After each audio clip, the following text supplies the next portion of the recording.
Et parce que j'ai envie de raconter ces histoires, comme tu dis, c'est des gens qui partent pas de là et qui prouvent que qu'en fait ça peut le faire, quoi. Nous est arrivé pareil avec les documentaires, quoi. Au début, quand je te dis, j'avais mon documentaire sur disque dur au premier jour du confinement, tu l'envoies à des gens un peu spécialisés et les réponses que t'as, c'est bon, c'est bon, t'as fait joujou, maintenant laisse travailler les pros, quoi. Tu fais, ah bah non, j'ai pas envie, en fait. On m'a dit de pas le faire, mais je vais tenter quand même, hein. On va l'envoyer à des festivals, au pire, qu'est-ce que je risque? Et ça se fait à tous les niveaux, tu vois. S'il y a des sujets qui t'intéressent, qu'est-ce que je risque à envoyer un mail à cette personne-là? Est-ce que ça va m'ouvrir des portes pour connaître mieux un milieu, pour faire quelque chose? Je pense qu'aujourd'hui, on a cette chance d'avoir ces connexions-là possibles et il faut pas hésiter, quoi. Comme tu dis, sortir hors du cadre. Et c'est ça qui fait les plus belles histoires et c'est ça qui fait les plus beaux souvenirs aussi, quoi.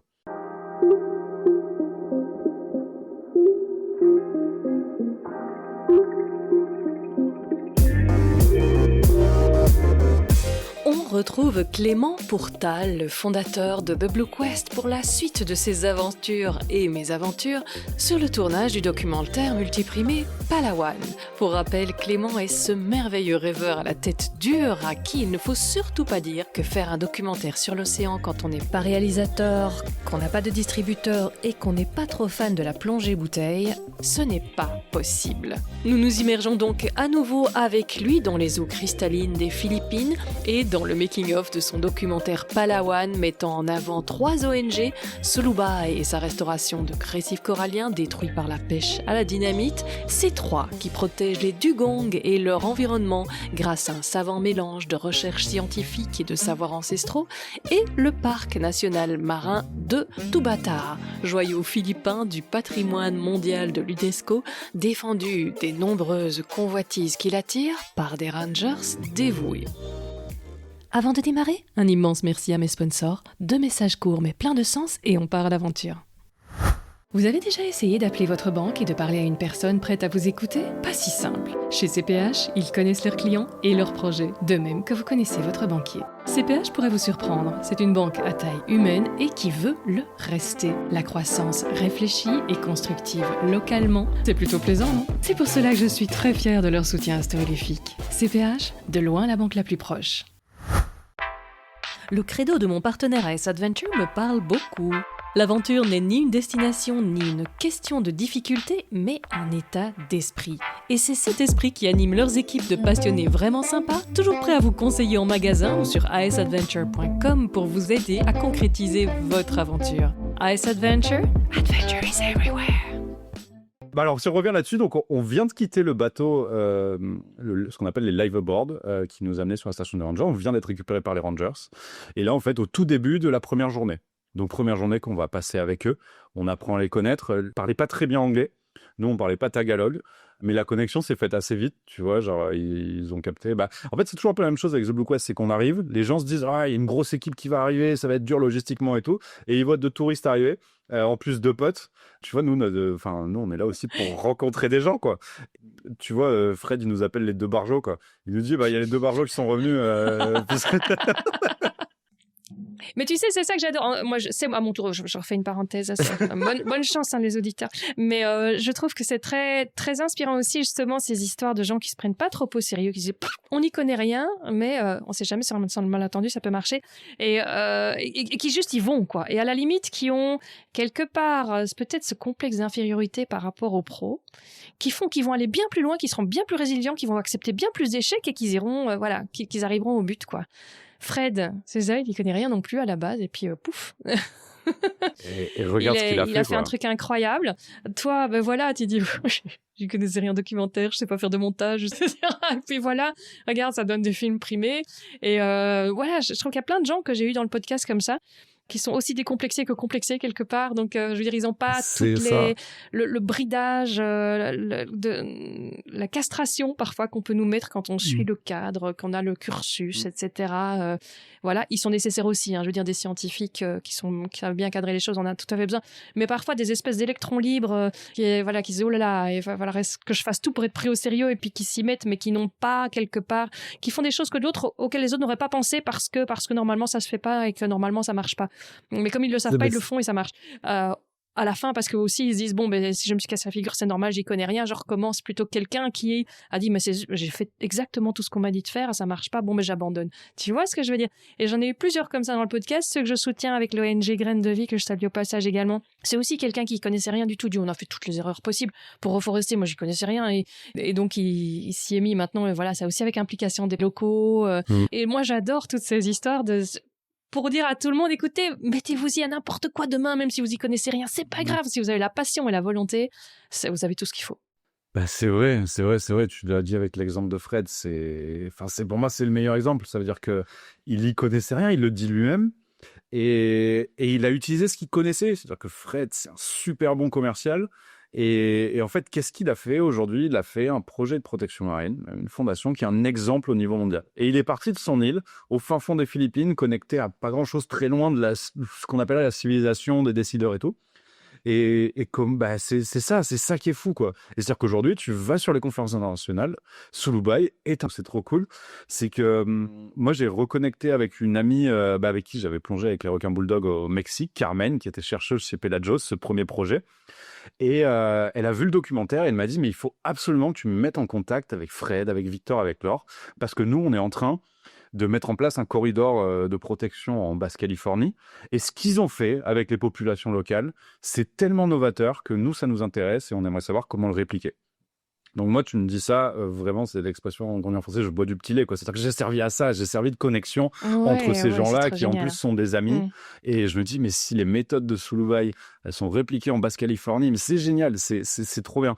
Et tout ça pour dire que c'est Fred, il vient pas de là, quoi. Il vient pas de là et il a eu l'humilité d'écouter Thomas, qui est biologiste marin, qui lui a dit, ça vaut le coup qu'on fasse comme ça. Et Fred, qu'est-ce qu'il a fait? Aujourd'hui, il a fait ce qu'il sait faire de mieux, c'est-à-dire lever des fonds pour faire vivre un projet. Et aujourd'hui, en laissant la main libre à ceux qui savent, et ça, j'ai jamais vu un projet comme ça, enfin autant comme ça, c'est-à-dire que quand tu vas sur l'île, il y a les scientifiques qui font toutes leurs recherches. À l'époque, on y était, tu avais Laure, Victor, May et tu en avais d'autres aussi, qui sont sur cette espèce de plateforme de recherche géante qui est l'île. Et Fred, lui, il fait en sorte que cette plateforme de recherche tourne.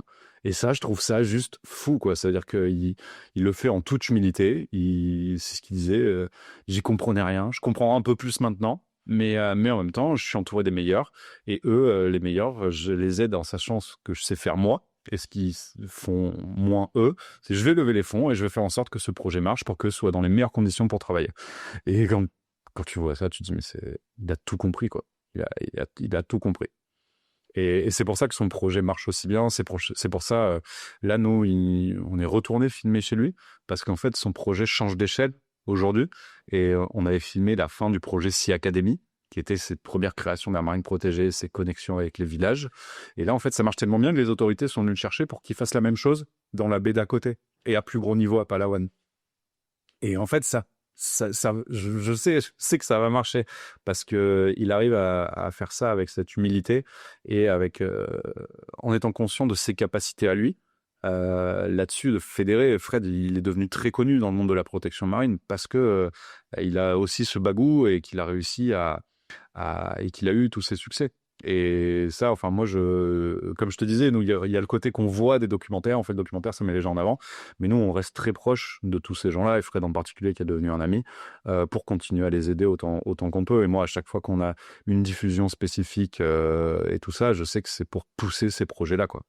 Et parce que j'ai envie de raconter ces histoires, comme tu dis, c'est des gens qui partent pas de là et qui prouvent qu'en fait, ça peut le faire, quoi. Ça peut le faire. Nous est arrivé pareil avec les documentaires, quoi. Au début, quand je te dis, j'avais mon documentaire sur disque dur, premier jour du confinement, tu l'envoies à des gens un peu spécialisés et les réponses que tu as, c'est bon, c'est bon, t'as fait joujou, maintenant laisse travailler les pros, quoi. Tu fais, non, j'ai pas envie, en fait.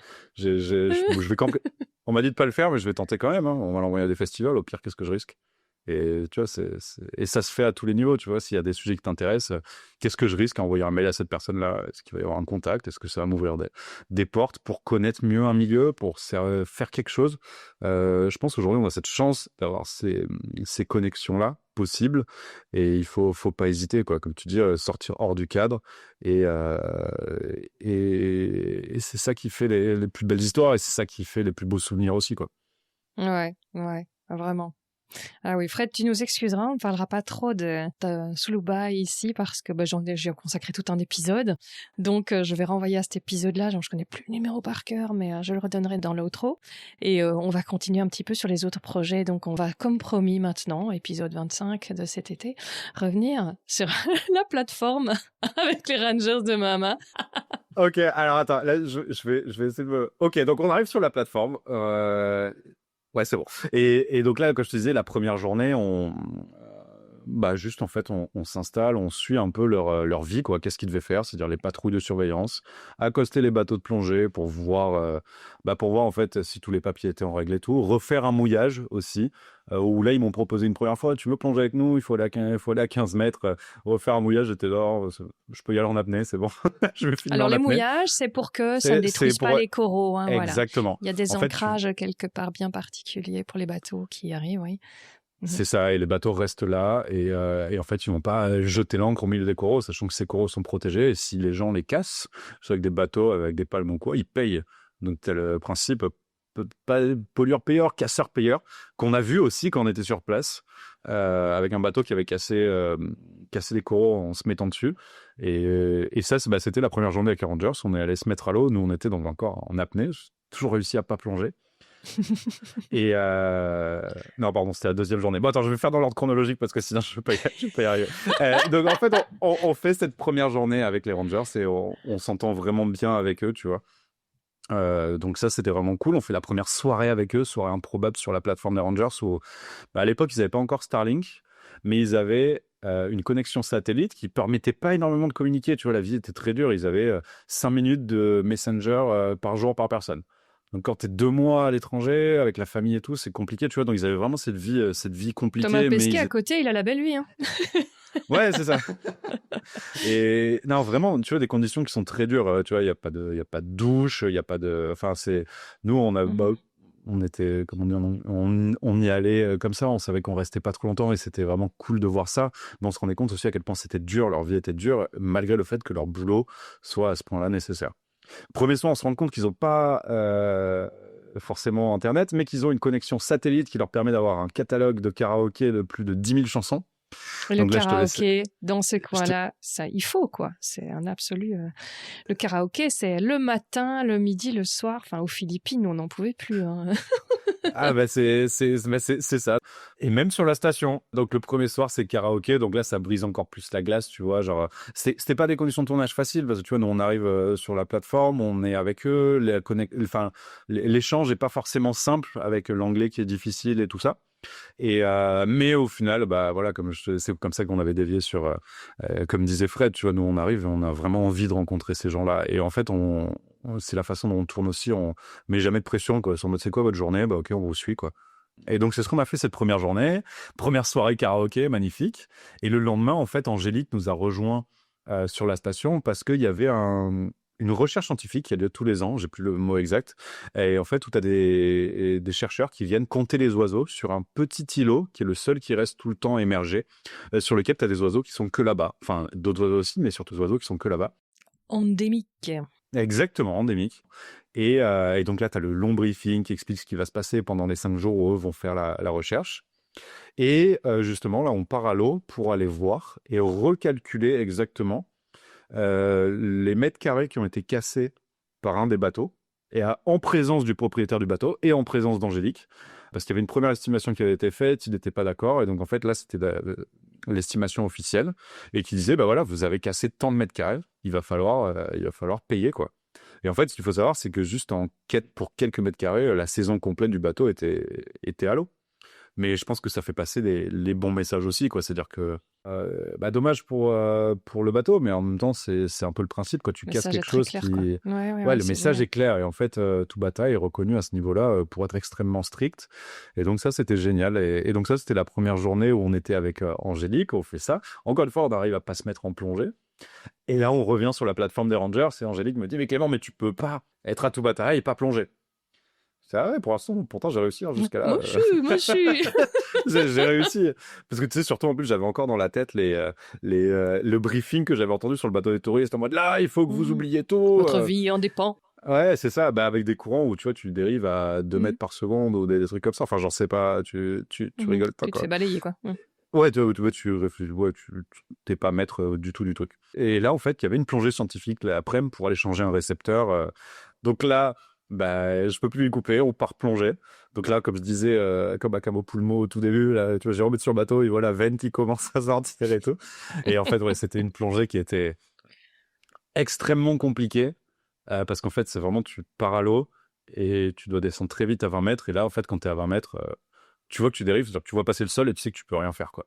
Et mais bon, le groupe est resté soudé et au final, c'était une plongée qui est magnifique parce que quand tu es sur Tubata, tu es sur des tombants coralliens qui vont descendre de 20 mètres à 1000 mètres, quoi. Donc tu es sur ces murs de coraux sur lesquels il y a énormément de vie et tout, c'est incroyable. Ça doit être Et ouf, donc, ouais. ouais, c'est ouf. Après, la plongée est dure, quoi. Tu te fais vraiment balayer. Pour ceux qui connaissent un peu la plongée, tu vois, tu commences un peu à t'essouffler. En mode, je suis en train de nager, là, et les courants changent tout le temps. Donc, des fois, tu te dis, bah, tiens, je suis en train de nager avec le courant. Et en fait, au bout d'un moment, tu commences à avoir un peu plus de mal à avancer. Et tu te dis, ah, je comprends pas. Et là, tu vois, il y a un Rangers qui fait le signe comme ça. Là, genre, là, on est à contre-courant. Je fais, ah, c'est pour ça que je me sentais Ah, pas c'est bien. ça.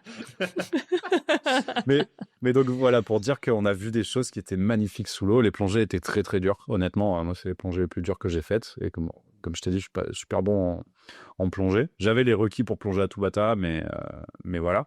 Et c'est quoi qui est dur? D'abord, tant qu'on est là sous l'eau, Ce qui est que ce soit dur, dur. c'est déjà moi, bah, j'étais pas mieux avec mon matos. J'en ai pas, donc c'est réglé. Et ils m'ont passé du matos des Rangers qui était plus ou moins en bon état. Avec des genres de gilets avec lesquels j'avais pas l'habitude de plonger. Oui, et sur le bateau, moi j'étais un peu stressé, donc je leur demandais, mais on va faire quoi comme plongée? C'est quoi le briefing de plongée? Parce que tu vois, j'avais vu les touristes qui se prenaient des briefings très très sharp. Et là, les Rangers, ils étaient juste trop contents, en mode on va plonger, changer de récepteur et tout. Je disais, ah bon, ok, et il se passe quoi sinon sous l'eau? Et au bout d'un Oh, moment, tu ils verras bien. m'expliquent, ils me font, alors il faut surtout pas être dans les courants descendants. Je fais, ok, bon, je comprends le principe, et donc, Et comment on parce que fait pour pas être dans les courants descendants? ah bah, c'était ma question, parce que en fait, ce qu'il faut savoir, c'est que vu que tu as l'atoll, tu as les marées, tu as des courants qui vont dériver sur le côté, tu as des courants qui vont faire monter, mais tu as aussi les courants qui vont faire descendre. Et moi, avec le matos qui m'avait filé, qui sont donc les petits gilets que tu mets plutôt sous les tropiques, tu peux pas le gonfler, pas trop, quoi. Faire monter. Et donc, bah voilà, c'était la question que tu viens de poser. Mais il se passe quoi si je suis dans un courant descendant? Et la réponse qui était toujours simple, c'était bah non, faut pas être dedans. Et j'ai C'est jamais eu ça. la réponse. J'ai jamais eu la réponse.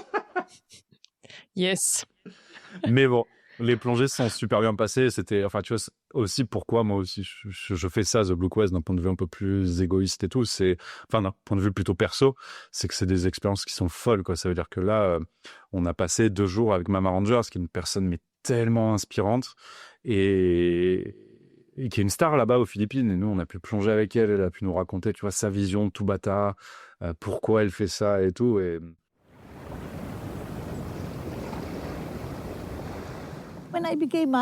Quand je suis devenue gestionnaire, c'est pas comme si je savais ce que j'allais faire parce que je n'ai pas étudié la conservation. J'étais une professionnelle de la plongée et j'ai travaillé ici pendant 10 ans en tant que guide de plongée et je suis tombée amoureuse de cet endroit. Ce n'est pas comme si j'avais l'intention d'innover ou d'inventer de nouvelles façons de gérer, non, c'est juste que j'aime intrinsèquement cet endroit. Et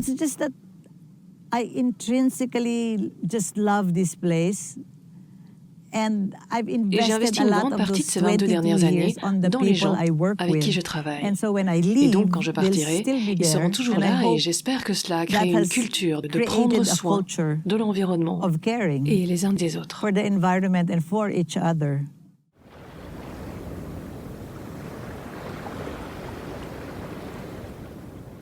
Et tu vois, c'est des gens, nous, quand on revient après les tournages, pas forcément tout le monde, mais on se fait plein d'amis sur place. On sait que si on retourne là-bas, c'est des gens qu'on va revoir et qu'on aura plaisir à revoir, quoi.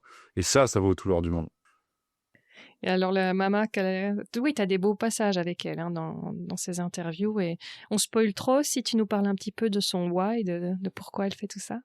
Et non, au contraire, il faut en parler. En fait, elle a commencé comme monitrice de plongée sur Tubata. Elle est tombée amoureuse. C'est ce qu'elle dit, tu vois. Elle dit, je suis tombée amoureuse de l'endroit. Et tu vois, au fur et à mesure, Il y a eu plein de désignations successives sur Tubata pour que ça arrive enfin à World Heritage Site de l'UNESCO. Et en fait, ils se rendaient compte qu'il n'y avait pas de mesure de protection. Donc, même si c'était comme ça, même si c'était désigné comme World Heritage Site, il y avait quand même de la pêche, il y avait quand même des problématiques. Et c'est comme ça qu'ils ont mis en place le Tubata Management Office, qui est l'entité qu'elle gère. Et elle s'est retrouvée à y travailler. Et puis petit à petit, assez vite, à devenir directrice du Tubata Management Office. Et aujourd'hui, c'est une personne qui dédie sa vie à Tubata. C'est-à-dire qu'elle est amoureuse de cet endroit. Elle en a fait quelque chose d'exceptionnel, tu vois, un peu d'une façon différente, mais un peu comme Fred. Elle a mis toute sa passion au service de Tubata. Et en fait, aujourd'hui, c'est un symbole national. Sur les billets de banque des Philippines, il y a Tubata. Et ouais. Et tu vois, en fait, elle, dans son quotidien, t'as le fait qu'elle est super connue et que Tubata est super connue, et t'as le combat quotidien pour lever les fonds, pour faire en sorte qu'il y ait le roulement économique qui fait qu'on peut payer les rangers, qu'on peut payer les rotations et tout. Comme on l'a déjà expliqué, la station de rangers, aujourd'hui, elle est vraiment en train de tomber en ruine. Ils sont en train de construire une nouvelle station de rangers. Sauf qu'aujourd'hui, il faut des fonds pour ça, tu vois. Donc, en fait, elle met toute sa passion au service de Tubata. Et elle a créé quelque chose où, quand tu parles à l'équipe, c'est ce que John dit à la fin du documentaire, en mode, c'est une maman pour l'équipe. C'est le Mama Rangers, c'est la maman des Rangers. Parce qu'en fait, à chaque fois, elle veut faire le max pour eux, pour qu'ils aient la meilleure vie possible. Et elle met toute son énergie à défendre cette cause-là, quoi. Parce qu'elle sait que c'est la protection et les Rangers qui font que Tubata, aujourd'hui, est Tubata, quoi. Et elle connaît aussi, ça elle l'explique dans le documentaire, l'importance de Tubata. Et c'est pas seulement pour que des touristes viennent profiter pour plonger parce que c'est exceptionnel. C'est que s'il n'y a plus Tubata, aujourd'hui, ça met en péril toute la chaîne alimentaire aux Philippines. Et tu vois, ça, c'est quelque chose qui m'a vraiment touché aussi sur ce documentaire. C'est qu'autant en Basse-Californie, on était sur des belles espèces, c'était fou ce qu'on voyait sous l'eau et tout, mais on parlait de protection parce qu'il fallait protéger ces espèces. Là, on a vu le concret, c'est en mode si tu protèges pas, en fait, c'est la survie alimentaire des populations qui en dépend, quoi. Voilà, ça peut être contre-intuitif puisque pour ceux qui connaissent pas bien l'océan, ce qui était mon cas il y a encore très peu de temps, et je suis toujours pataugeuse, mais ça m'avait fasciné. Je crois que c'est François Sarano qui m'a expliqué justement qu'une aire marine protégée, forcément, si on peut pas pêcher dedans, d'accord, mais les poissons ils s'arrêtent pas là, quoi. Donc là, tout autour de l'aire marine, c'est une manne d'abondance pour les pêcheurs, et donc tout le monde s'y retrouve en fait. Et donc c'est ça que c'est super important d'avoir ces réservoirs où on ne prélève pas les poissons trop jeunes. Ils ont le temps d'arriver à leur maturité sexuelle, de se reproduire suffisamment pour pouvoir à ce moment-là juste ensemencer quelque part les espaces tout autour. Donc effectivement, protéger une partie n'est pas en train d'empêcher des populations de se nourrir parce qu'ils peuvent pas les pêcher là-bas. C'est au contraire avoir un réservoir pour s'assurer qu'ils pourront toujours se nourrir, mais juste en périphérie, quoi. Plus au cœur. Ouais. Et c'est super important, en fait, ce message, il faut encore beaucoup le faire passer. Là, ça, quand tu l'expliques, ça apparaît simple, mais il y a encore beaucoup de gens qui le comprennent pas. Et tu vois, nous, on a je le remarqué connaissais pas. Hein. Tu vois, c'est pour ça qu'il faut absolument le dire, parce que c'est vrai que le premier ennemi de l'aire marine protégée aujourd'hui, c'est les gens qui vont se dire, mais on est déjà en galère, on n'arrive déjà pas à pêcher, pourquoi vous voulez qu'on ferme un endroit ? Et en fait, nous, c'est ce qu'on a vu, et c'est là où je te disais, tu vois, il y a des solutions qui sont réplicables partout dans le monde, c'est que c'est ce qu'on avait vu au Mozambique, c'est ce qu'on a vu aux Philippines, c'est ce qu'on a vu au Mexique, c'est que c'est toujours la même chose, c'est qu'au début, les gens sont en mode, en fait, on n'a pas trop envie et tout ça, et si c'est bien fait, on voit les résultats. Bon, les résultats arrivent vite, mais ils n'arrivent pas non plus en 6 mois, tu vois. Mais ça arrive quand même vite. Et là, on est sur des populations locales qui en profitent, en fait. Qui en profitent et qui survivent aussi. Nous, aujourd'hui, on nous a beaucoup demandé le documentaire, mais pour des zones du monde qui n'ont aucun rapport avec les Philippines. Mais juste pour montrer cette implication des populations locales et cette acceptation d'une aire marine protégée au début, puis cette implication, et de voir la population qui est en mode, ok, là, on a du poisson, on peut manger, quoi. Et en fait, tu montes ce documentaire, même là, il a été utilisé pour des villages en Tanzanie. Moi, j'y étais pas, mais je l'ai passé à quelqu'un qui était là-bas, pour le montrer au chef de village, et qui disait, en fait, regardez, quoi.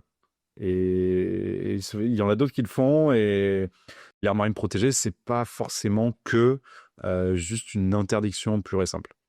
Et en fait, tu vois, t'as ce sujet de l'implication des populations locales et surtout l'implication des connaissances peut-être tribales, des connaissances ancestrales et tout ça, c'est quelque chose qui prend de plus en plus de place aujourd'hui dans la protection et qui est en fait nécessaire là-dessus. C'est comment tu impliques les populations locales, mais tu vois, ces populations locales, elles ont aussi un savoir qui est ancestral, qui a marché en fait pendant longtemps. Donc il faut aussi pouvoir l'intégrer dans les mesures de gestion.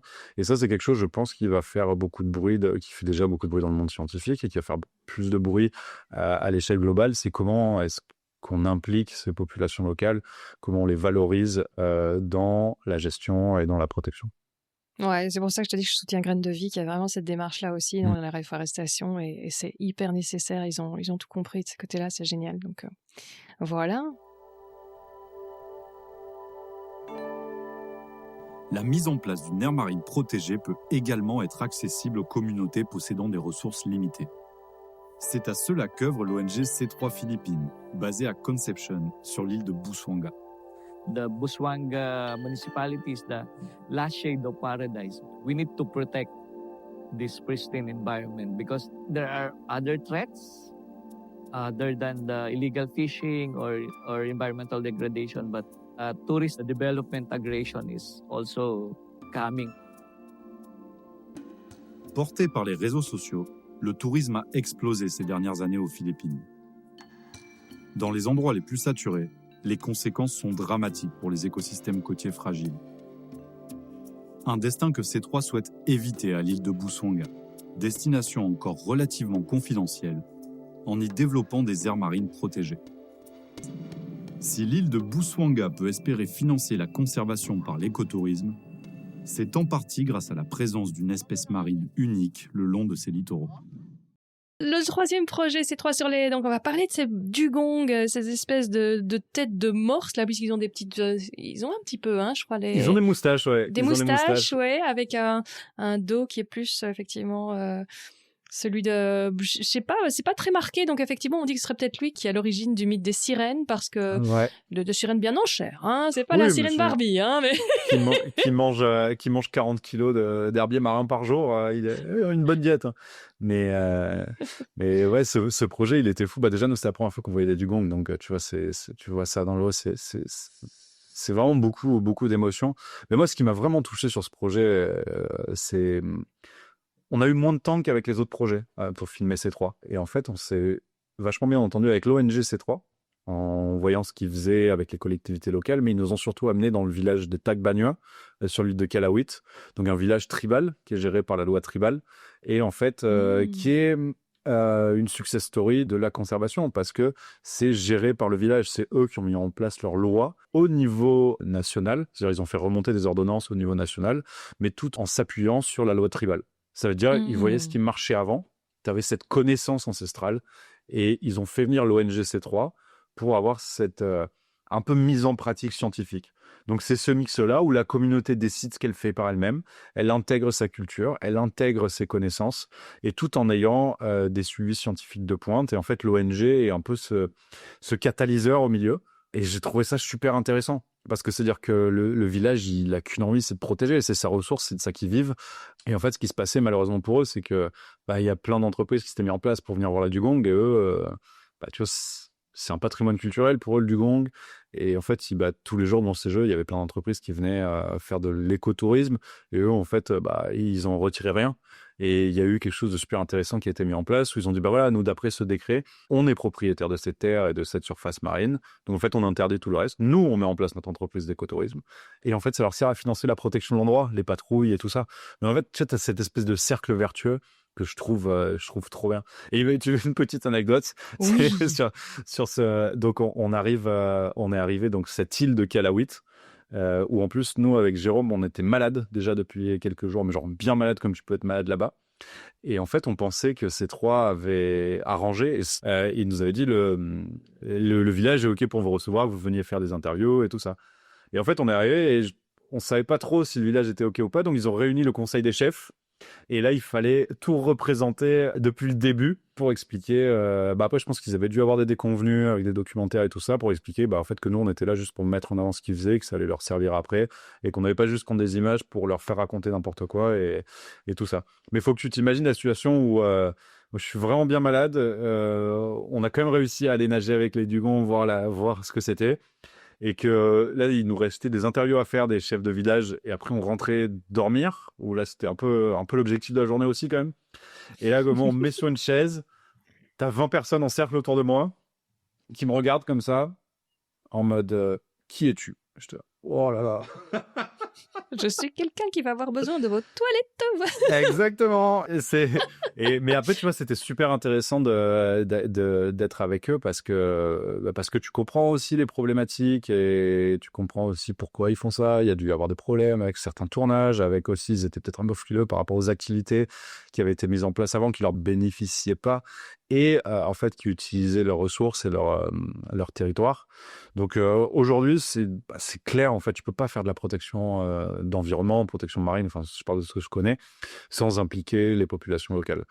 Et je pense que là, le futur va être d'aller encore plus loin là-dessus, avec vraiment l'implication de beaucoup, il y en a beaucoup au final de peuples autochtones et de ces savoirs ancestraux.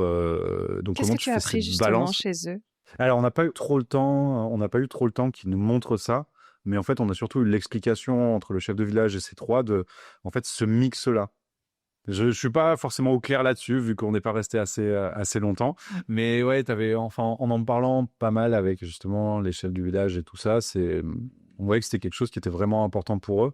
Et ils avaient trouvé ces bons équilibres, tu vois, entre la protection de leur culture, l'intégration de leurs connaissances, mais aussi un suivi scientifique précis.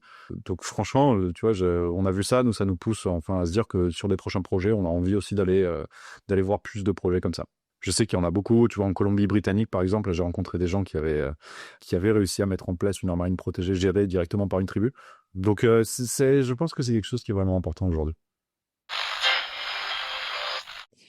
Point de vue anecdote, j'ai noté qu'on devait revenir au premier tournage avec Alfredo le jour de ton anniversaire et les Ouais. otaries. Je te remettrai une fois dans le contexte. On va plonger pour la première fois avec les requins. Il y a Alfredo qui sort avec sa caméra à 100 000 euros. Nous, on était avec notre petit truc et on se dit, mais qu'est-ce qu'on fait là, tu vois? Donc, au final, Alfredo plonge juste un jour avec nous. Et après, il rentre chez eux avec sa compagne. Et nous, donc, on a filmé une semaine sur Cabo Pulmo. Il fallait qu'on retourne à la ville de La Paz, où Alfredo habitait. Et lui nous a dit, on savait qu'on avait 2 jours avant de filmer le projet d'après. Et il nous a dit, bah venez, on va boire un coup. En plus, c'est sur ton anniversaire. Donc, on se retrouve là-bas. Et là, il arrive avec un disque dur. Et il fait, voilà, ça, c'est pour vous. On a dit, mais Alfredo, c'est quoi ça? Il fait, bah ça, c'est tous les rushs que j'ai qui peuvent vous aider dans votre documentaire. Je fais, mais Alfredo, ça coûte trop cher. On n'a pas les moyens de t'acheter ça. Genre, c'est des rushs qui coûtent excessivement cher, en fait. Faut se dire, c'est filmé avec les meilleures caméras possibles et tout. Il fait, non, mais moi, je crois en ce que vous faites. Je vous les donne. Youps. Donc là, tu vois, je vois déjà Jérôme qui avait la goutte là et tout parce qu'il se dit mais je suis même pas sûr que mon ordi soit capable de lire ces rushs là tellement ils sont qualitatifs. Et donc tu vois déjà ce premier cadeau où tu te dis mais c'est fou. Et dans le premier documentaire qu'on a fait avec très peu de moyens, on a des rushs d'Alfredo avec la même caméra qui a filmé Blue Planet 2, tu vois. Et et ça se voit en plus, ça se voit. Il nous a fait des rushs qui sont incroyables et qui nous permettent de me raconter encore mieux l'histoire. C'est le cadeau pourri parce que vu vos images à vous, vous n'avez pas pu les exploiter parce que. Eh ben alors, figure-toi qu'on a fait un truc, c'est la magie de Jérôme. Il a réussi à faire un truc où on voit les images d'Alfredo au début, on est pris dedans, puis quelqu'un commence à raconter une histoire, je crois que c'est Carmen, et là pour illustrer, on parle justement d'écotourisme et tout ça, t'as mes images qui sont vraiment pourries, mais les gens, quand je pose la question, je dis, vous avez vu la différence? Ils sont là, ouais non, on a été transportés par le sujet, on n'a pas vu. Et je fais, mais regardez quand même. Ouais, et puis ça fait un peu de réalisme, quoi. Hein. On parle avec une vraie personne, d'une vraie histoire, on rêve, et puis on amène. Exactement. Ouais, mais t'as parfaitement vu le truc, c'était exactement ça. Et donc Alfredo nous donne ça, il nous dit, ok, est-ce que vous repassez par La Paz pendant votre tournage? En fait, nous, pendant un mois, on rayonnait autour de La Paz pour aller voir plein de projets. Et on dit, bah oui, nous, dans 10 jours, on est de nouveau là et tout. Il fait, bah très bien, dans 10 jours, appelez-moi la veille et vous verrez. Je fais, ok, bon, bah, pourquoi pas. On revient à La Paz, on appelle Alfredo, et là, il nous dit, bah, demain matin à 7h du mat, faut que vous soyez là à l'embarcadère et tout, on part en bateau. On fait, ok, bah, très bien, Alfredo, on part en bateau. Et là, on part en bateau avec Alfredo, on fait 1 heure de bateau, on sait pas où on va, il veut pas nous dire. Et on arrive sur place et il nous fait, bon, et vous avez votre matos de plongée? Et on est là, bah non, Alfredo, on n'a pas de matos de plongée. Bah, tout ne rien dit, on sait même pas ce qu'on fait. Et il fait, ah, mais non, mais je pensais que vous avez votre matos. Bon, ben, c'est pas grave. Là, on est ici. Moi, il faut que j'aille filmer. En fait, on était sur une petite île qui s'appelle Los Islotes. Et il me dit, là, c'est la période de l'année où il y a des migrations de sardines autour de l'île. Donc, ça fait des bancs entiers de sardines. Moi, je dois aller filmer ça pour un ça, c'est client et merveilleux, tout. ça. Je voulais que vous veniez avec moi, mais bon, voilà. Là, vous êtes là, on repart dans 6 heures. Amusez-vous. Mettez-vous à l'eau et vous verrez bien. Donc, nous, on est là, ok, bah, très bien, tu vois. On se met à l'eau et là, on commence à voir des. Tu sais, l'eau était un peu trouble, on voit des trucs qui passent à côté, mais tu sais, c'est genre vraiment 2 fois ça, quoi. Tu as des trucs, des formes qui passent à côté, tu dis, ouais, mais c'est quoi ce truc? Et en fait, ils nous avaient amenés dans une colonie d'otaries où c'était la période où tu as en plus les bébés qui sont très joueurs. Et Alfredo nous a fait le cadeau où on a passé 6 heures dans l'eau avec des otaries autour de nous qui sont, mais c'est extrêmement joueur en fait comme animal. Et tu vois ça, tu sais, c'est des rêves, je sais pas moi, des rêves d'enfants qui se réalisent, quoi. T'as vraiment des animaux qui viennent chercher l'interaction. Donc tu vois, toi tu viens pas les embêter parce que ça reste des animaux qui, en fait, quand toute la magie passe, ça reste quelque chose avec pas mal de dents et une mâchoire très puissante. Mais en fait, Alfredo nous a fait ce cadeau-là de pouvoir voir des otaries, c'était pas du tout prévu, et de passer 6 heures dans l'eau avec, à interagir quand on le voulait. Et en fait, les 6 heures, elles sont passées comme ça, quoi. C'est quoi les interactions? Bah, t'as tes palmes, elles viennent te mordre les palmes.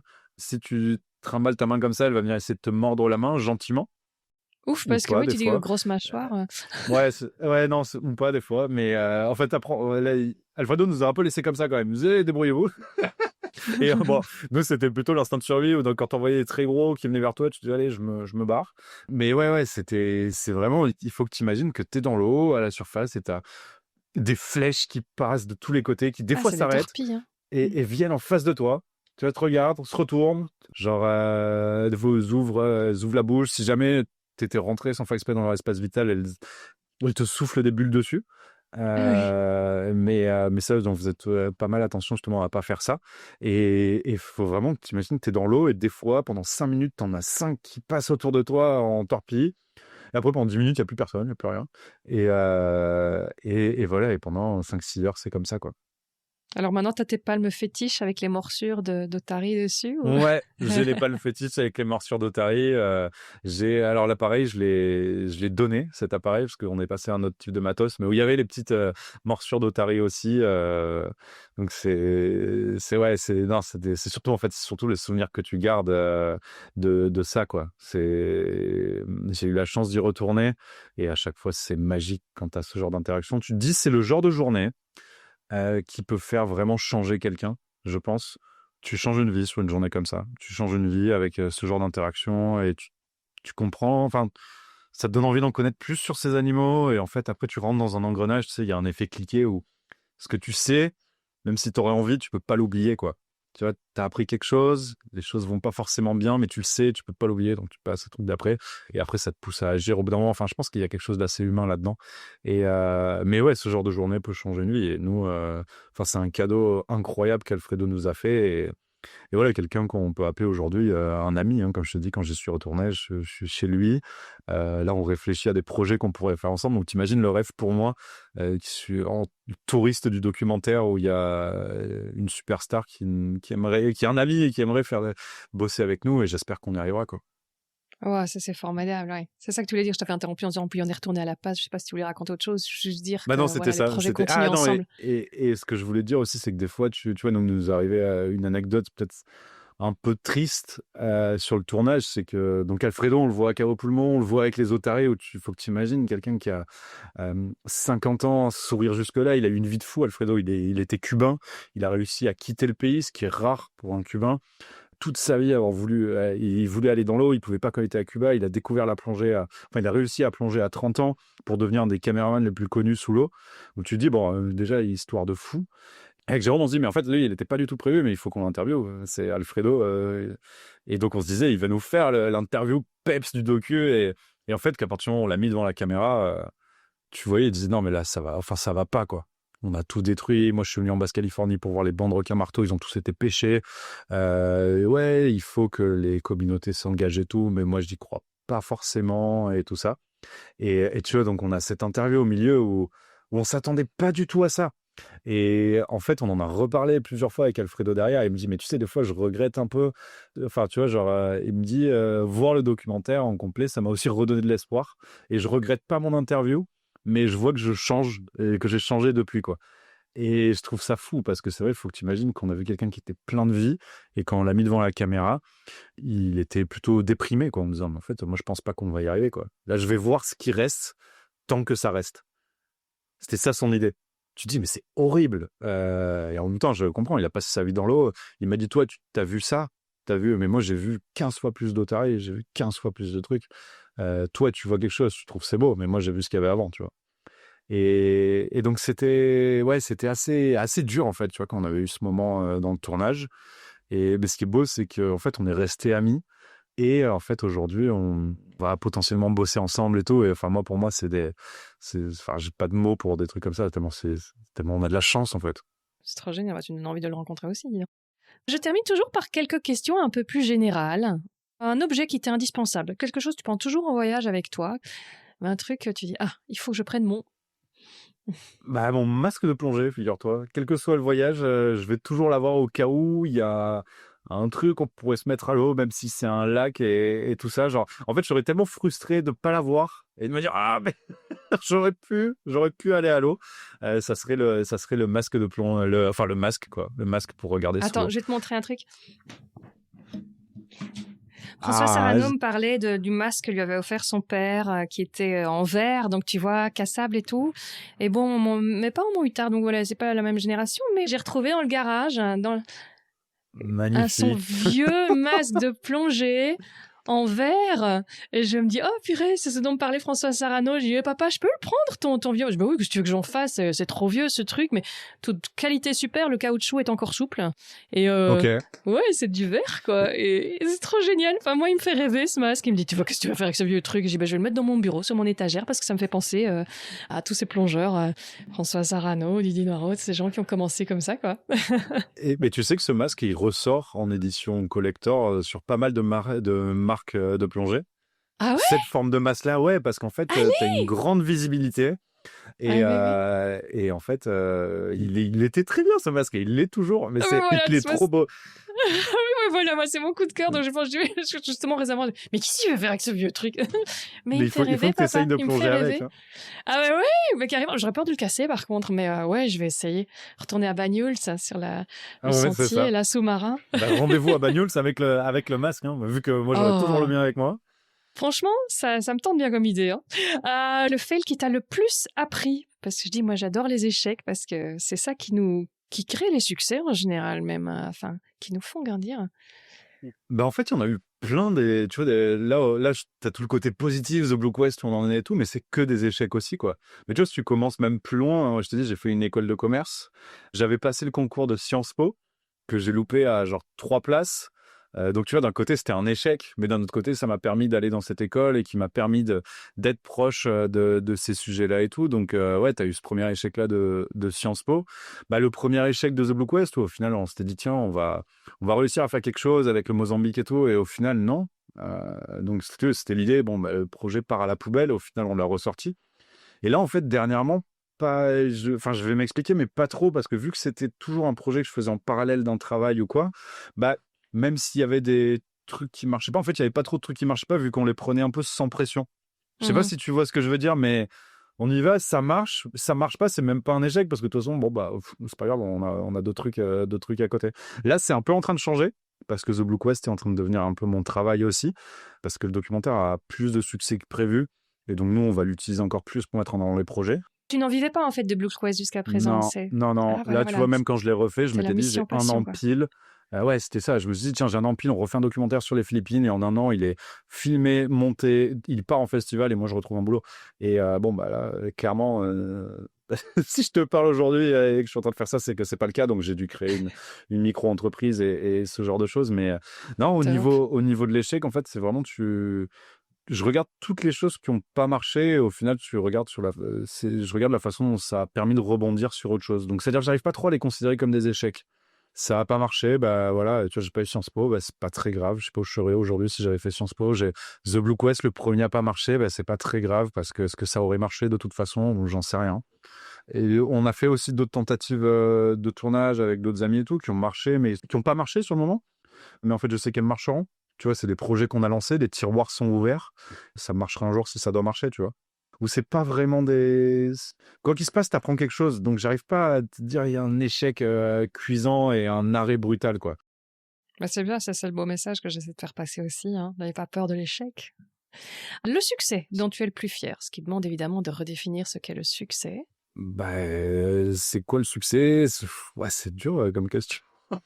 Je pense que c'est propre vraiment à chacun, en fait. Oui, mais oui. Qu'est-ce qui est le succès? Moi, c'est là aujourd'hui, comme je te disais, le documentaire a plus de succès que prévu. Bah, nous, le succès, on le définit comme le nombre de fois où il est diffusé dans des grands événements, le nombre de fois où il est sélectionné en festival, le nombre de fois où il a de l'impact concret pour les projets, le nombre de fois où on arrive à où c'est un lien direct qui fait que des projets vont lever des fonds grâce au documentaire. Donc ouais, aujourd'hui, c'est le plus grand succès, tu vois pas que The Book West Barra California sur le Mexique, ça a été un coup de génie, un coup dans l'eau et qu'après on n'y arrive pas, tu vois. Et c'était un peu le stress, là pour le coup, c'était la première fois où j'ai quitté mon boulot pour refaire un documentaire, ou The Book West Palawan. Et ça aurait pu être nul, mais complètement nul, tu vois. On aurait pu complètement se planter. Nous, on n'est pas, enfin, à la base, moi, je suis pas réalisateur, quoi, tu vois. Donc, tu vois, les tournages sont organisés un peu comme ça et tout. Et ça aurait pu être un échec total. Et au final, c'est un succès aujourd'hui qui met en avant ces projets-là. Donc, ouais, là, un succès, enfin, là, je définirais ça comme ça, quoi. Et aujourd'hui, tu vois, c'est marrant parce que, et pourquoi j'ai un peu du mal à te dire quel échec, quel succès, c'est que là, on est en train de récolter les fruits de 10 ans de travail, où là, bah, c'est que des succès. Genre là, depuis que le documentaire est sorti au début de l'année, il est sélectionné en plein de festivals. Toutes les semaines, on m'appelle pour intervenir sur des événements plus ou moins gros et c'est trop cool parce que ça fait passer les messages. Donc là, je suis plutôt dans la dynamique du succès, si on le définirait comme ça, quoi. Et je trouve ça cool parce que je sais que je le fais pas que pour moi. Moi, ça m'aide, c'est indéniable. T'imagines le genre enfin, les gens que je rencontre, quoi, et tout, c'est passionnant.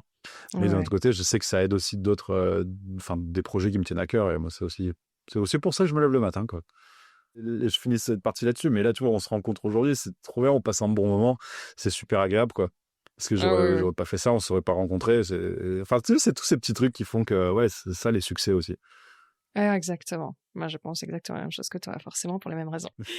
Est-ce qu'il y a un élément qui a changé, qui a nuancé ta manière de percevoir les choses avec les discussions et les expériences que tu as eues là avec The Blue Quest? Quelque chose qui te reste, qui t'accompagne encore maintenant, qui dit ah ça m'a vraiment changé. Moi, changer, je sais pas, mais tu sais, tout à l'heure, tu parlais du syndrome de l'imposteur.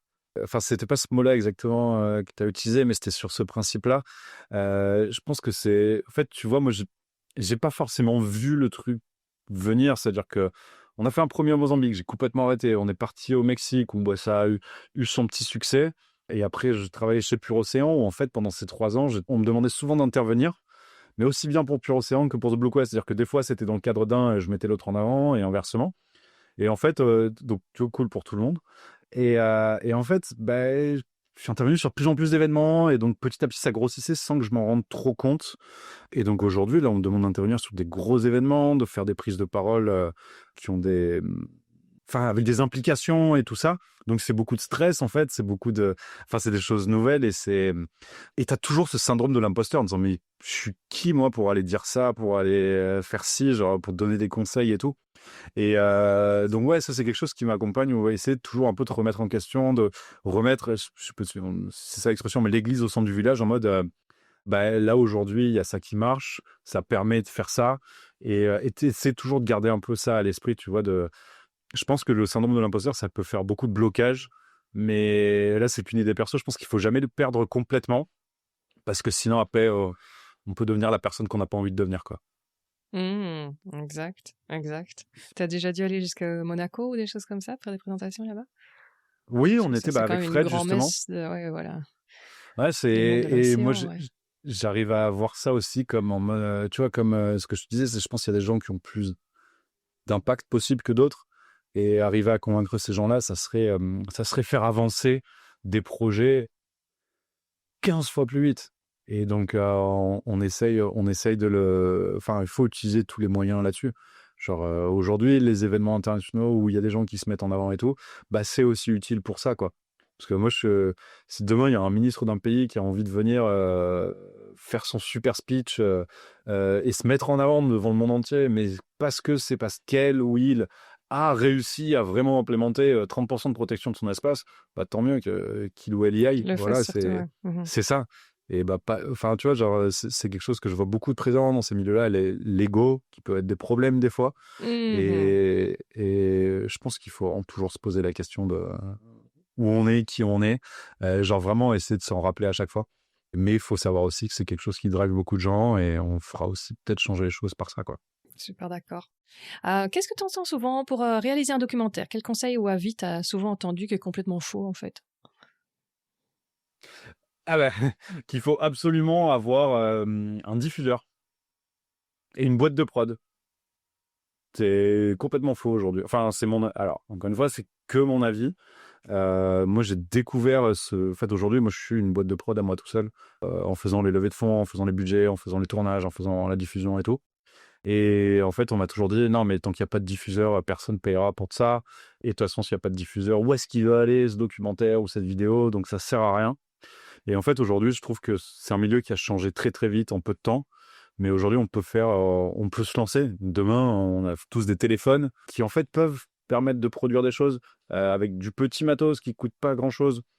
Et on peut tous essayer de faire des choses. On a aussi les réseaux sociaux qui sont ces fameuses plateformes de diffusion qui n'existaient pas tant qu'il n'y avait pas de diffuseurs ou de boîtes de diffusion derrière les documentaires. Bah, en fait, c'est complètement faux aujourd'hui. Et nous, les documentaires, on les a fait à l'arrache, complètement. Même celui-là aux Philippines qui gagne des prix, il reste fait à l'arrache et il reste diffusé, tu vois, au petit bonheur la chance, où là, on a de la chance, il est dans plein de festivals et chaque festival qui gagne, ça en ouvre d'autres portes et ça titille quelqu'un dans un gros événement qui dit bah pourquoi pas, il est trop bien votre documentaire. Et en fait, vu qu'on n'a pas de boîte de prod, nous, on a fait ça avec une ONG. Moi, comme je te disais, j'ai créé The Blue Quest pour ça.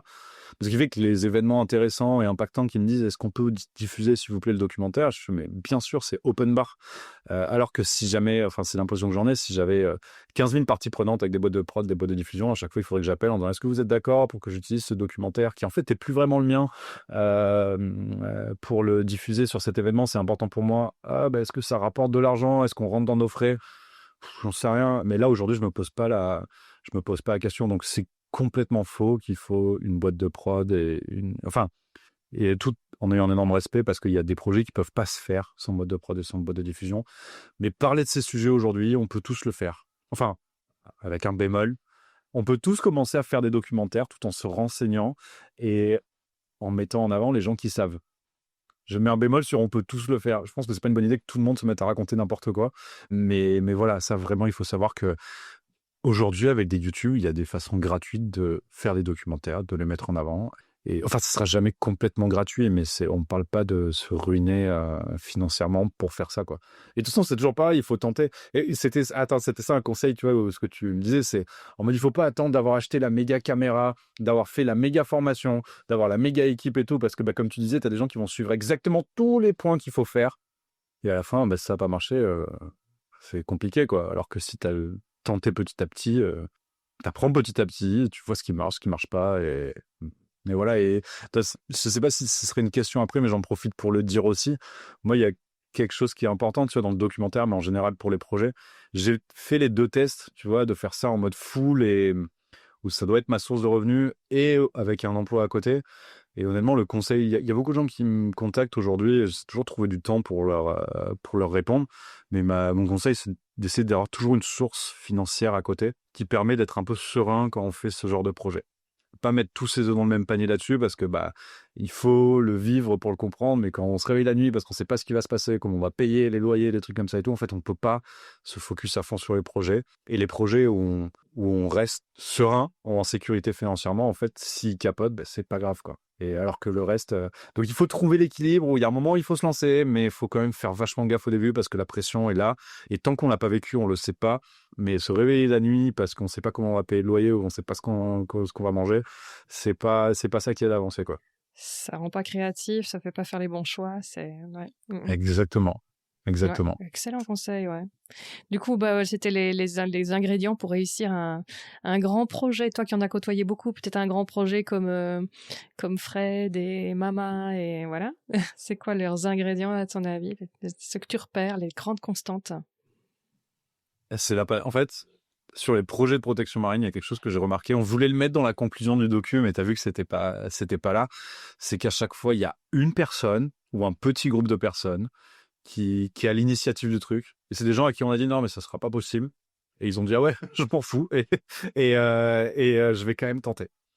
Et à chaque fois, je retrouve dans les histoires inspirantes et qui marchent, je retrouve à chaque fois ça, tu vois. Genre Fred, il n'était pas biologiste marin, bah, il s'est chauffé et il en a fait quelque chose. Sachant que ce qu'il faut savoir, c'est que dans la baie où il a son île, on l'a vu quand on y est retourné, tu as plusieurs îles autour, de gens qui ont racheté leurs îles, de gens assez aisés, qui ont tenté de faire comme Fred. Et aucun n'a réussi. Tous, ça reste des projets qui sont morts dans l'œuf et tout ça. Et tu vois, donc, il y a cette passion-là, il y a cette personne qui s'est dit, OK, là, je vais y aller à fond.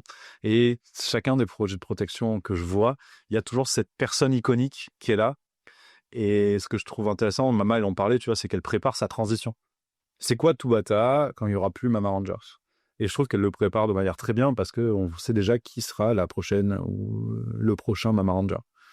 C'est vrai que Donc, tu vois, la personne charismatique, c'est toujours un problème dans le passage de relais. Là. Trouver quelqu'un qui va être aussi inspirant, ouais. C'est des gens qui ont le feu, quoi. C'est exactement, c'est ça, c'est le feu. Et tu vois, bon, ça c'est d'un point de vue extérieur, c'est quoi les éléments que je vois de réussite? Et d'un point de vue intérieur, bah, c'est toujours la même chose. Et je pense pas que ce soit un gros mot, mais c'est les fonds, quoi. C'est financier, c'est toujours la même chose. C'est-à-dire que les projets marchent quand ils sont financièrement sains et qu'il y a des gens qui les financent. Et aujourd'hui, et moi j'ai beaucoup d'espoir là-dessus, on voit vraiment une augmentation des flux financiers vers la protection. Enfin, j'ai l'impression. Et ça, c'est quelque chose qui me donne espoir. Et même moi, comme je te disais, je rencontre beaucoup de gens aussi qui ont des moyens et qui se posent des questions. Qu'est-ce qu'ils peuvent faire? Comment ça marche? Et en fait, moi, j'espère que The Blue Quest va pouvoir être aussi un catalyseur de ces parcelles-là en disant bah, moi, j'ai rencontré Fred, je sais que son projet, il est bien, vous pouvez y aller, quoi. Allez-y les yeux fermés. Parce que c'est ça la problématique aussi. Il y a beaucoup de gens aujourd'hui qui ont de l'argent. Bah oui, il y a eu tellement qui ont envie de s'impliquer. Sur plein de trucs, ouais, t'as pas Exactement, envie de... mais genre demain, tu as de l'argent que tu as gagné par rapport à ta carrière qui t'a pris du temps et tout. T'as pas forcément envie de le mettre dans quelqu'un ou 2 semaines après, tu vas le voir arriver avec une Rolex en se disant ouais, ok, c'est passé quoi là? ouais, c'est ça. Et tu vois, c'est nous, on est Enfin, j'aimerais pouvoir aussi aider des gens là qui auraient ces moyens financiers et qui chercheraient encore ce passage dans ce milieu qui est encore un peu opaque, comme je le disais. Super. Est-ce qu'il y a une citation qui t'inspire? Pas qui me vienne en tête là tout de suite. Si, il y en a une moi je me retrouve, enfin qui me touche beaucoup, qui est celle de Cousseau, mais qui est très connue, qui est attends, c'était quoi ça? On aime ce qu'on connaît et on protège ce que l'on aime. Voilà. Donc tu vois, c'est-à-dire que l'océan, il faut d'abord le connaître pour après l'aimer et ensuite le protéger, quoi. Nous, c'est ce qu'on retrouve dans nos documentaires, c'est ce qu'on retrouve, c'est ce qui ferait tu vois, le résumé de tous les gens qu'on a rencontrés, c'est ça, quoi. Les gens qui commencent à connaître quelque chose, ils commencent à vraiment l'aimer en tombant amoureux et après, il n'y a plus le choix que de le protéger. Donc, ça, c'est vraiment ce que j'essaie de faire avec le podcast. Hein. Quand je me suis dit pourquoi est-ce qu'on ne protège pas plus, pourquoi est-ce qu'on ne bouge pas plus, je me dis mais c'est parce qu'on ne sait pas, en fait. Il y a plein de gens qui ne connaissent pas, qui ne savent pas. Et c'est vrai, ça, c'est la phrase que j'ai en tête pour faire le podcast, pour faire mes choix éditoriaux et tout. C'est faire connaître, fasciner, émerveiller, pas effrayer. Et à ce moment-là, donner envie de connaître encore mieux. Redonner des envies de grandeur nature, comme je dis. Ouais. Et c'est ça qui est trop bien. Et merci encore pour ce que tu fais, parce qu'aujourd'hui, il y a une priorité, c'est qu'on est dans un monde qui doit faire une transition. Et on a besoin de nouveaux récits. Tu vois, de récits qui donnent envie. C'est pour ça que ça s'appelle storylifique. C'est une prolifération de récits que je veux. C'est ça qui nous permettra d'arriver à un monde meilleur, je pense. Je sais pas si aujourd'hui j'ai donné envie ou pas. En tout cas, moi, j'ai écouté plusieurs de tes podcasts et à chaque fois, ça donne trop envie. Et c'est quoi ces nouveaux récits C'est quoi ces nouveaux récits de gens qui font des choses qui me donnent envie, et tu sais, où on doit faire une transition d'un point de vue sociétal, mais que ça soit pas la panique, tu vois, genre en mode j'ai peur de cette transition. Non, c'est quoi qui me donne envie de faire cette transition? Et c'est là où merci de faire ce que tu fais, parce que c'est super important, quoi. Merci, hein, ça me touche beaucoup. La peur, c'est le repli sur soi, c'est essayer de s'en sortir soi, donc faire le plus d'argent possible par tous les moyens possibles. Tant pis si ça détruit un peu plus, mais si c'est pas moi, c'est l'autre. Et voilà, donc tant qu'on est en compétition, en rivalité, dans la peur, ça peut pas marcher. Donc je crois que c'est le contraire, la passion, l'amour, l'envie, l'émerveillement qui peut faire bouger les choses. C'est vrai que les écolos, parfois, tu dis, enfin ceux qui sont un peu dans la protection de l'environnement, tu dis voilà, on n'arrivera pas à changer la société si on change pas soi-même, qui remettent en cause l'équilibre social, etc. Tu dis, oh là là là là, on mélange tout ici. Mais puis tu fais ton chemin et tu commences à comprendre, mais oui, tout est là. Ouais. Dans Tout est là et l'ouverture, tout est lié. dont François Sarano parle terriblement, l'ouverture à l'autre. Tu dis, attends, tu parles de protéger l'océan, qu'est-ce que tu me parles d'être sympa avec le voisin, là? Et puis en fait, si, c'est lié, mais c'est un chemin pour le comprendre. Hein. Comme tu disais, parfois, il faut avoir des ponts entre les gens qui sont déjà très loin dans la réflexion et ceux qui en sont encore nulle part pour des raisons qui sont tout à fait... Voilà, on a tous des parcours différents, mais ouais, c'est important. Donc, merci à toi de ne pas être trop savant dans tout ça, de nous montrer que sans rien connaître au documentaire, sans rien connaître en projet scientifique, on a envie, on y va et on fait des choses qui parlent à beaucoup de monde, en fait. Bah écoute, merci beaucoup. Merci beaucoup. Et c'était dit avec vraiment les lettres de noblesse du vulgarisateur. Hein. C'était pas du tout moqueur ce que j'ai dit. Mais alors au contraire, mais moi nécessaire. Merci beaucoup parce que nous c'est le but quoi, c'est ça, c'est de vulgariser. Il y a des gens qui le font même mieux que nous. Tu vois aujourd'hui, c'est ça qui est cool, c'est qu'on trouve plein de gens qui vulgarisent. Tu vois, je peux t'en citer 2-3, mais genre des médias comme Bon Pote, super important, ce qu'il fait sur la transition écologique, sur le climat en général et tout, c'est quand même de l'info qui est sourcée. Camille Etienne qui donne beaucoup d'informations et c'est passionnant ce qu'elle raconte. Il y a beaucoup de combats qui sont mis en avant grâce à des gens comme ça. Et aujourd'hui, je pense que les vulgarisateurs et les vulgarisatrices sont très très importants pour faire ces ponts-là. Nous, on essaye à notre petit niveau, mais moi, il y en a plein qui m'inspirent et moi, je viens de les citer. Et j'espère qu'il y en aura de plus en plus, quoi. Et c'est un peu ouvert à tous, quoi. À toutes et à toutes. Et tout en n'oubliant pas que le but, c'est de mettre en avant les personnes qui savent et qui ont peut-être fait des années d'études pour le savoir. Et faut peut-être qu'ils ont les solutions, tu vois. Je pense qu'après avoir passé 10 ans... Et pour finir sur la vulgarisation, tu avais un livre, moi, que j'aime beaucoup, qui s'appelle L'éloquence de la sardine, de Bill François, où c'est un biologiste marin, justement, qui écrit des histoires pour raconter ce qui se passe avec des espèces, mais tu sais, tout en partant de sa vie de tous les jours à Paris ou d'un souvenir d'enfance ou quoi. Il dit, tiens, je me balade là à Paris, et tiens, je m'imagine que là, en fait, sous mes pieds, il y a les égouts, et tiens, je sais qu'il y a ça qui vit dedans. Et tu te dis, waouh, en fait, la ficelle est grosse, mais est tellement bien faite, qu'en fait, tu apprends plein de trucs. Et t'as juste l'impression d'avoir lu une histoire, je sais pas comment te dire, mais c'est trop bien fait. Je conseille vraiment ce livre. C'est pas la première fois que j'entends ce titre, donc ouais, d'accord. Il est trop bien. Recommandation, ouais. Top. Est-ce que tu as une actualité du moment que tu as envie de mettre en avant, des projets futurs? Écoute, nous, le but, c'est de continuer à diffuser au max le documentaire. Donc, comme je disais, c'est open. On le passe à plein de gens pour mettre en avant les projets qu'on a rencontrés. Et moi, je réfléchis là, avec Jérôme, avec Fred, avec d'autres et tout, à voir est-ce qu'il n'y a pas peut-être un nouveau documentaire à produire, un peu en urgence, mais on est capable de le faire avant cette fameuse conférence des Nations Unies qui aura lieu en juin 2025 sur les meilleurs exemples de protection pour qu'on puisse arriver à la conférence des Nations Unies et dire... Enfin voilà, comme pour tous, servir de base à la discussion, quoi. Ouais. C'est quoi cette conférence des Nations Unies 2025 pour ceux qui ne... C'est en fait tous les 3 ans. En fait, tu as plein de conférences sur plein de sujets de l'ONU avec des délégués qui se retrouvent pour voter justement des textes et avoir des accords où tout le monde doit tendre dans cette direction, vu que c'est tous les pays qui se sont mis d'accord.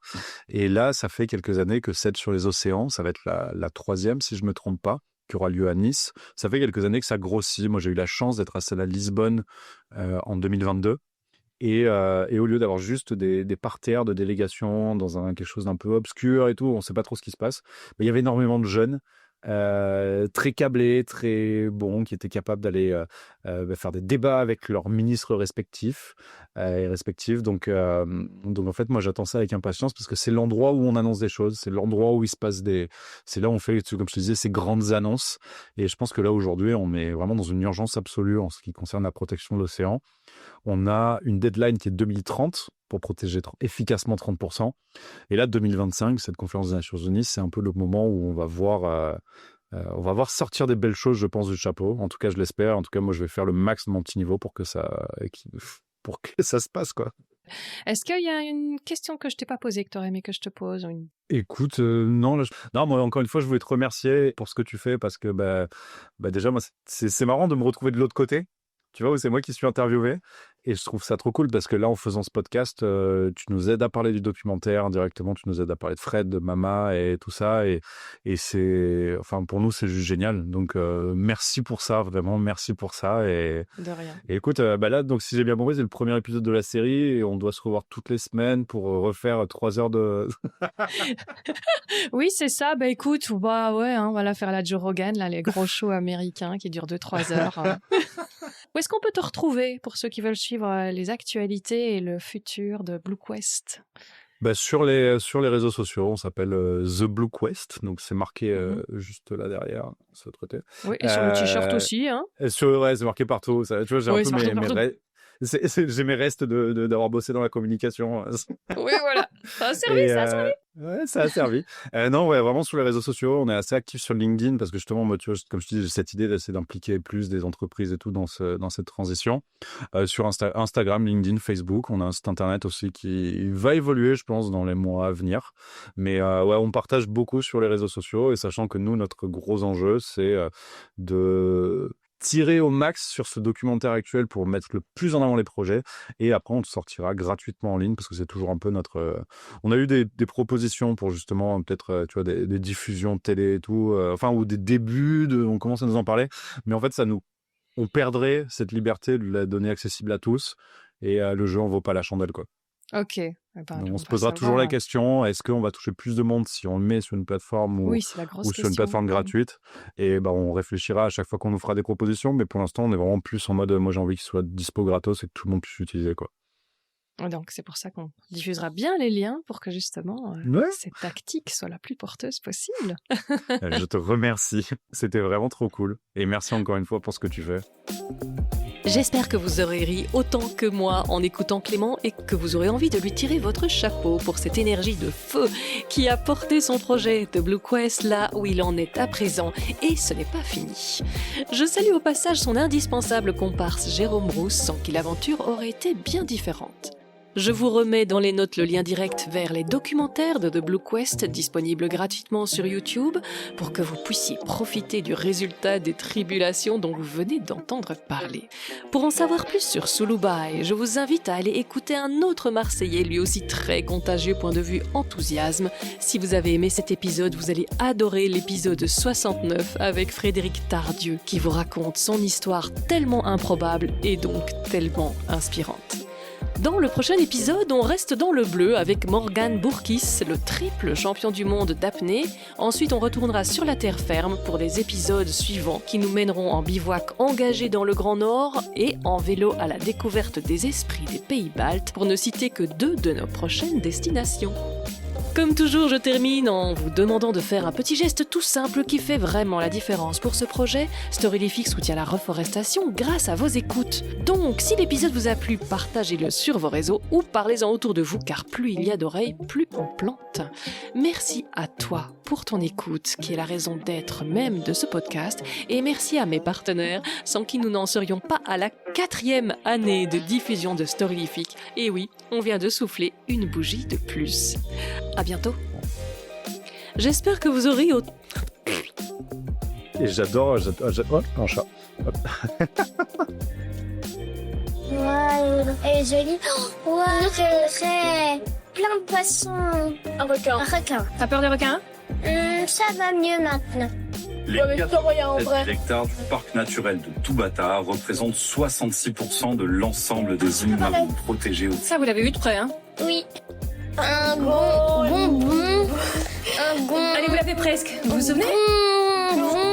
Du bon. Non, Pas du bon, mais presque. C'est presque tout bon. Du gong. Du gong. Il est Les dugongs incroyable. sont d'ailleurs classés comme espèces vulnérables par l'Union internationale pour la conservation de la nature. Ça veut dire qu'il est un petit peu en L'animal est danger entouré de d'extinction. nombreuses légendes. Il commence à être fragile. Certains historiens Plus estiment assez. qu'il aurait inspiré le mythe des sirènes. Pour Alors, le peuple ça te fait tagbanien, penser à une sirène, le ça? dugong fait tout simplement oui. partie de leurs Ah, ancêtres. voilà. Et la taille fine et la longue chevelure. Oui, c'est vrai. Mais pas la longue chevelure. Tu trouves qu'il a la taille fine? Non. It works so much. Ils sont en Une train de nouvelle construire. station est en cours de construction. Une Stylé. évolution nécessaire. C'est un autre bateau, c'est un bateau de touriste à ton avis. Pourquoi est-ce qu'ils vont voir si c'est accroché comme il faut à Parce ça que pour que ce soit pas, pour que ça Pour abîme que ça pas. abîme pas. Pour que ça n'abîme pas. Dis donc, vous êtes doués, vous avez tout de suite deviné. Qu'est-ce que ça pourrait abîmer à votre avis Les coraux. Je... Là. Waouh. Bravo les filles.